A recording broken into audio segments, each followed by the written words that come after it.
Assalamualaikum warahmatullahi wabarakatuh. Sahabat Bams Channel dimanapun berada, jumpa lagi dengan saya di Bams Channel. Obrolan seputar permasalahan hukum. Sahabatku sekalian,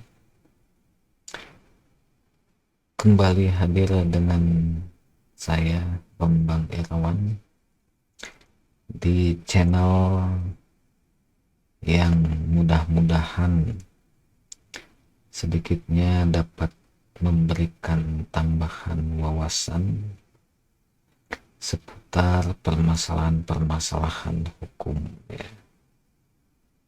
Sebelum kita bincang-bincang terkait dengan tema yang akan kita bahas di Bams Channel kali ini, seperti biasa saya menyampaikan doa kepada sahabat-sahabatku sekalian. Semoga saat ini sedang dalam keadaan sehat walafiat ya, tidak kurang satu apapun. Namun kalaulah ada di antara sahabat-sahabat sekalian yang saat ini mungkin sedang sakit, semoga Allah segera menyembuhkan. Atau mungkin di antara sahabat-sahabat Bams Channel sekalian ada yang saat ini sedang dirundung berbagai persoalan, semoga Allah segera memberikan jalan keluar yang baik ya. Sahabatku sekalian, di Bams Channel kali ini kita akan ngobrol-ngobrol terkait satu diksi hukum atau delik hukum ya, yang sepertinya sudah cukup familiar di telinga kita ya, yaitu terkait dengan delik tertangkap tangan ya. Sahabatku sekalian, kalau kita bicara tentang tertangkap tangan, mungkin akhir-akhir ini kita sering mendengar atau membaca di media-media online ya, banyaknya kasus-kasus tertangkap tangan yang terjadi di negara kita ya, itu atau dengan istilah lain operasi tangkap tangan atau OTT. Namun saya tidak ingin membahas tentang OTT yang akhir-akhir ini banyak terjadi ya, yang dilakukan oleh KPK. Tapi saya akan lebih banyak berbicara tentang apa sih sesungguhnya tertangkap tangan itu ya. Nah, sahabatku sekalian, kalau kita mencoba membaca ya istilah tertangkap tangan ini, salah satunya ada di dalam Kamus Besar Bahasa Indonesia. Dalam Kamus Besar Bahasa Indonesia disebutkan bahwa tertangkap tangan itu adalah ya, tertangkap basah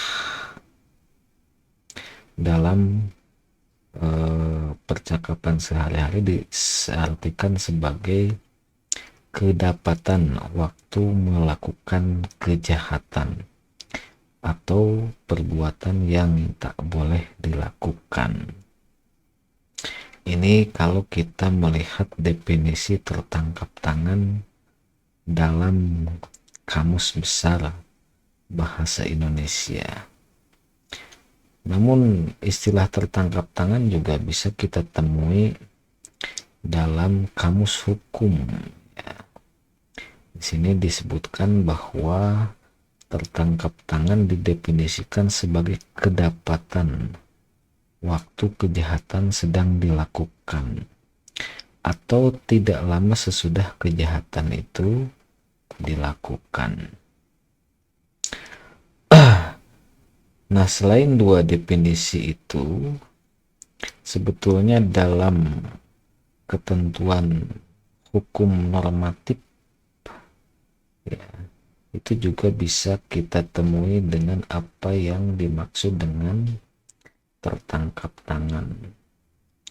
Dalam hal ini di dalam pasal 1 angka 19 KUHP atau Kitab Undang-Undang Hukum Acara Pidana.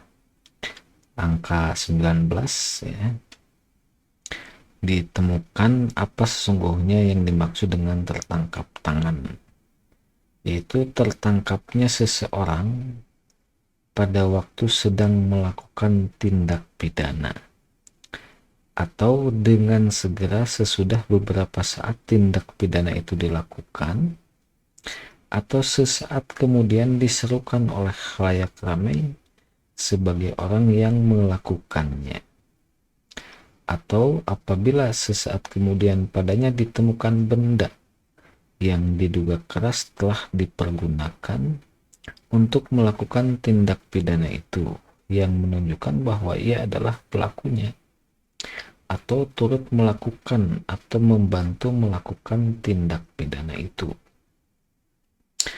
Nah, inilah definisi tertangkap tangan yang ada dalam Kitab Undang-Undang Hukum Acara Pidana. Ya. Jadi kalau kita mencoba mengurai tentang apa itu tertangkap tangan yang dirumuskan dalam KUHP, ya, pasal 1 angka 19 ini, maka kita akan temui 4 hal yang wajib, ya. Tapi keempat hal ini bukan bersifat kumulatif, tapi ini bersifat alternatif. Yang pertama, tertangkapnya seseorang pada waktu sedang melakukan tindak pidana. Misalkan seseorang sedang mencongkel pintu rumah, ya, milik orang lain, ya, atau seseorang sedang mengambil barang, ya, kemudian diketahui orang itu pada saat dia sedang mengambilnya, itu bisa dikatakan tertangkap tangan. Artinya dia tertangkap pada saat sedang melakukan suatu tindak pidana. Nah, kemudian kalau tidak terjadi peristiwa di angka 1, maka apakah ada peristiwa sebagaimana diuraikan di angka 2, atau tertangkapnya seseorang segera sesudah beberapa saat tindak pidana itu dilakukan. Misalkan seseorang mencuri motor,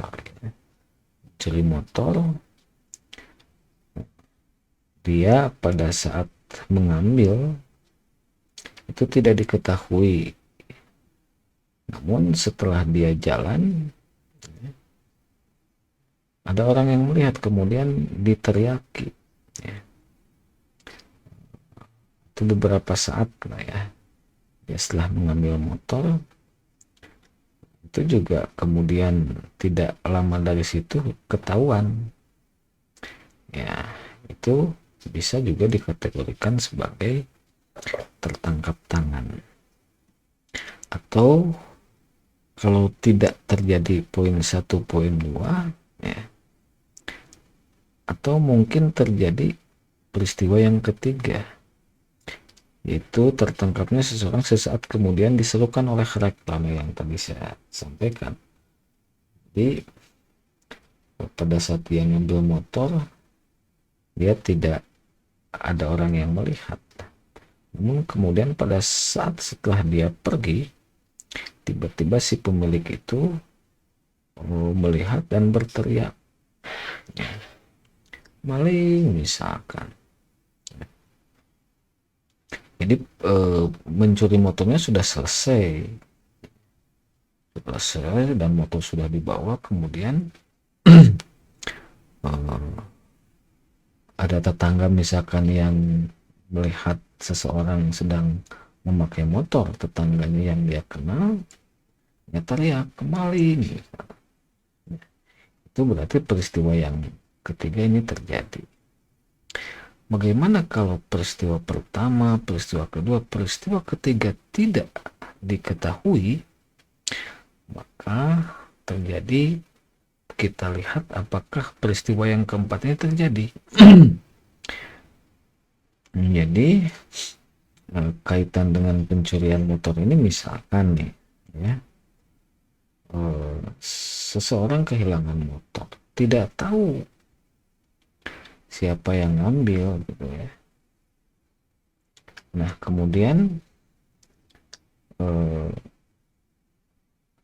motor itu ternyata ada di si A ya, maka dengan adanya barang bukti ya, ada padanya, maka dia bisa saja dikenakan delik tertangkap tangan.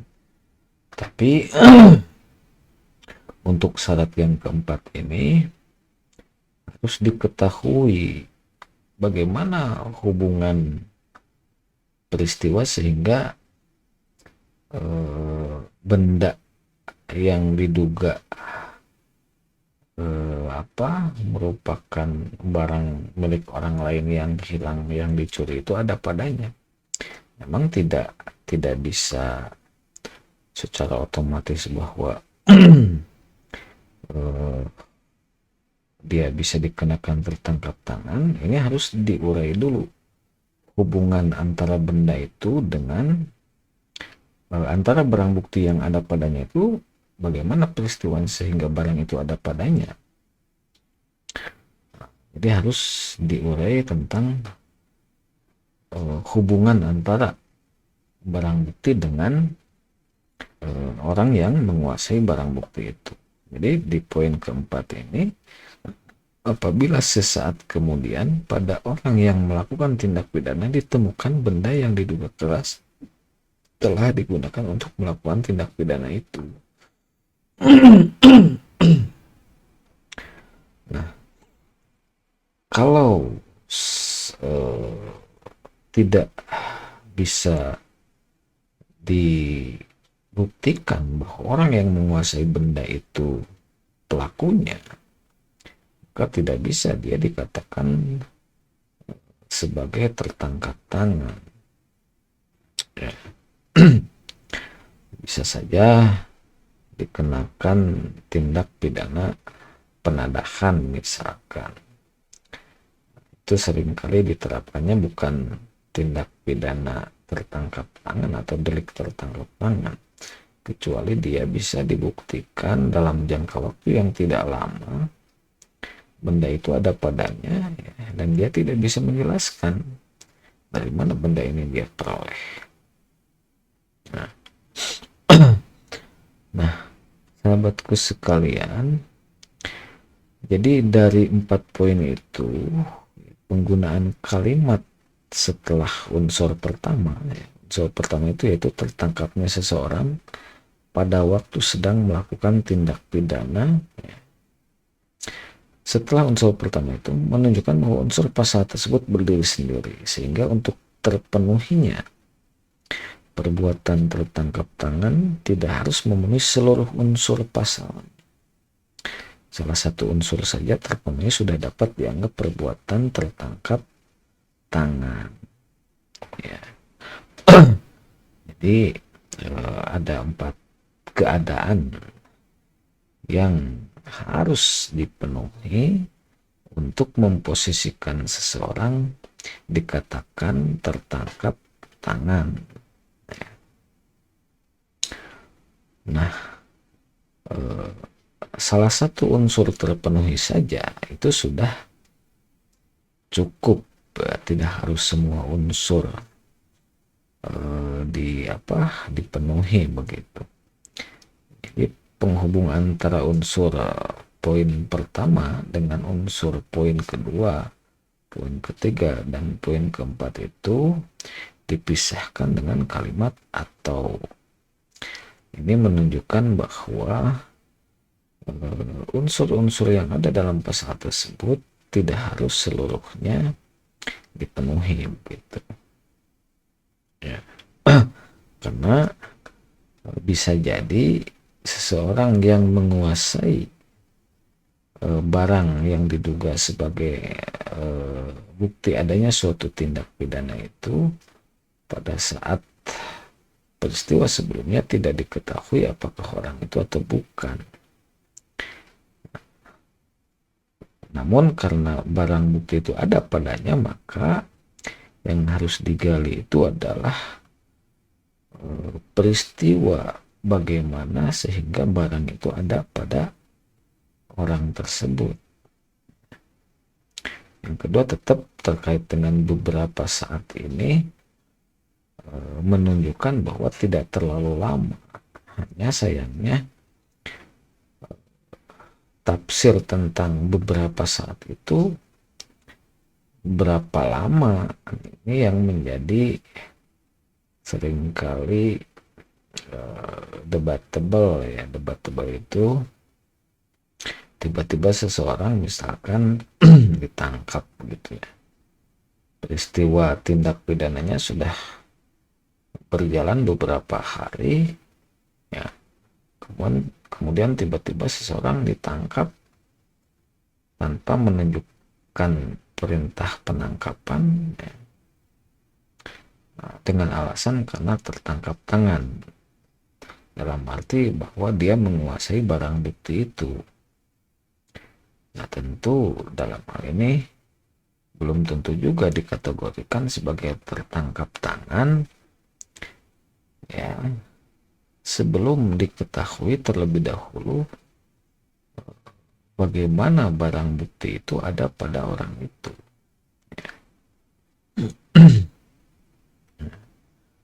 Kemudian jadi perbedaan yang sangat mendasar dalam unsur pasal 1-9 terdapat unsur keempat ini ya. Kalau pada saat melakukan tindak pidana sebagaimana dimaksud unsur ke-1 itu kan sebetulnya sudah tidak terjadi debatable lah ya. Kemudian kedua dan ketiga, hanya yang seringkali menjadi persoalan adalah terkait dengan unsur keempat ini. Sesaat kemudian pada orang tersebut ditemukan benda yang diduga keras telah dipergunakan untuk melakukan tindak pidana, yang menunjukkan bahwa ia adalah pelakunya. Ini harus bisa dibuktikan bahwa benda itu telah dipergunakan oleh orang tersebut untuk melakukan suatu tindak pidana.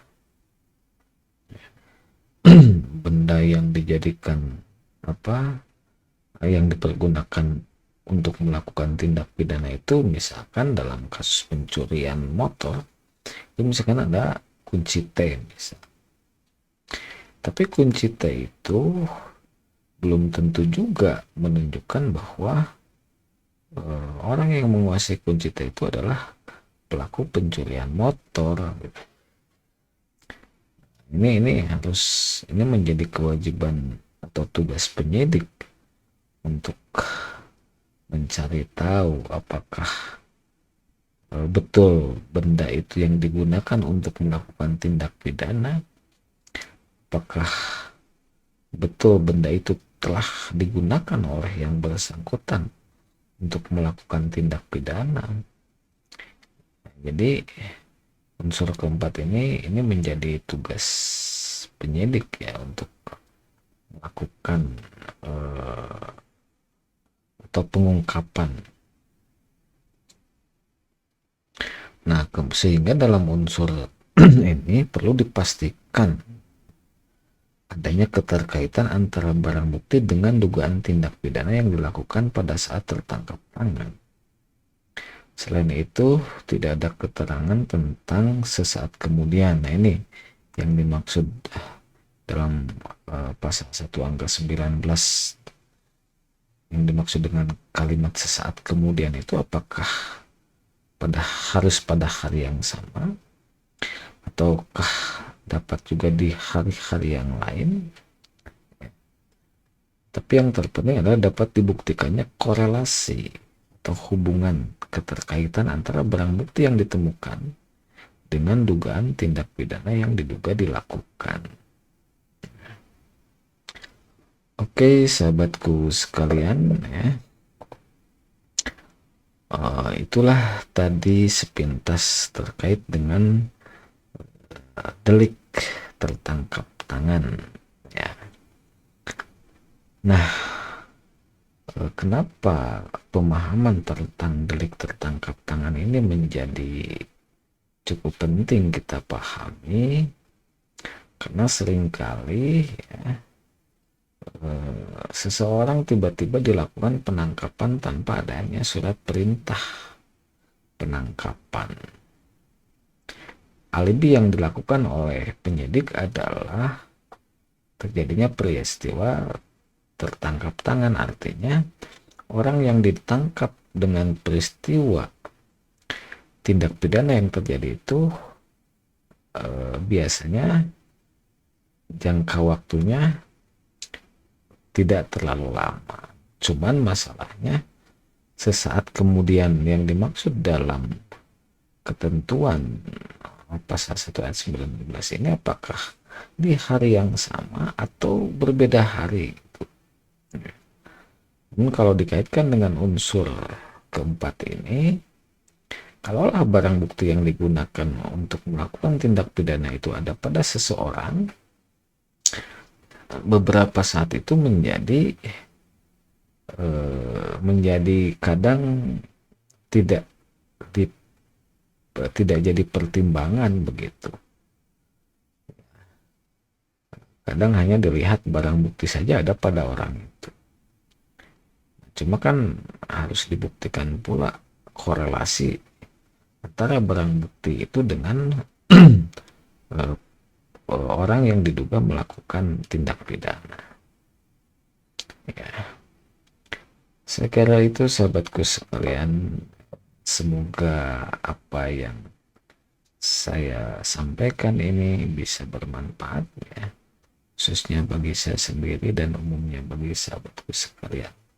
Terima kasih, semoga sehat selalu. Assalamualaikum warahmatullahi wabarakatuh.